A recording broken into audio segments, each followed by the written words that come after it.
जन्मजदुःखविनाशकलिङ्गं तत्प्रणमामि सदा शिवलिङ्गम् देवमुनिप्रवरार्चितलिङ्गं कामदहनकरुणाकरलिङ्गम्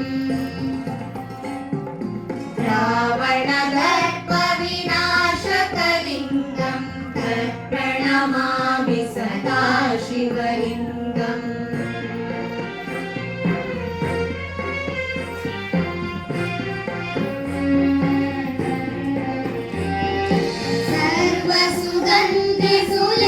सर्वसुगन्धिसुलेपितलिङ्गं बुद्धिविवर्धनकारणलिङ्गं सिद्धसुरासुरवन्दितलिङ्गं तत्प्रणमामि सदा शिवलिङ्गम् कनकमहामणिभूषितलिङ्गं फणिपतिवेष्टितशोभितलिङ्गम्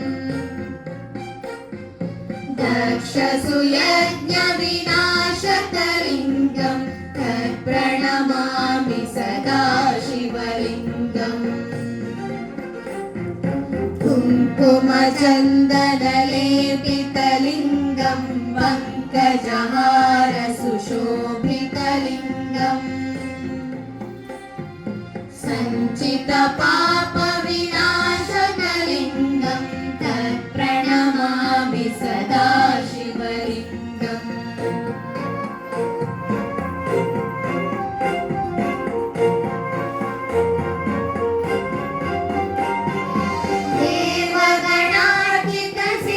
देवगणार्चितसेवितलिङ्गं भावैर्भक्तिभिरेव च लिङ्गं दिनकरकोटिप्रभाकरलिङ्गं तत्प्रणमामि सदा शिवलिङ्गम् अष्टगणोपरिवेष्टितलिङ्गं सर्वसमुद्भवकारणलिङ्गम् अष्टदरिद्रविनाशकलिङ्गं तत्प्रणमामि सदा शिवलिङ्गम्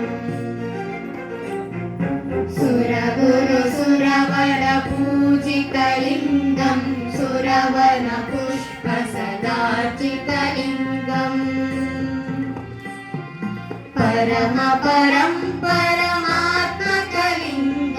तत्प्रणमामि सदा शिवलिङ्गम् लिङ्गाष्टकमिदं पुण्यं यः हटे शिवसन्निधौ शिवलोकमवाप्नोति।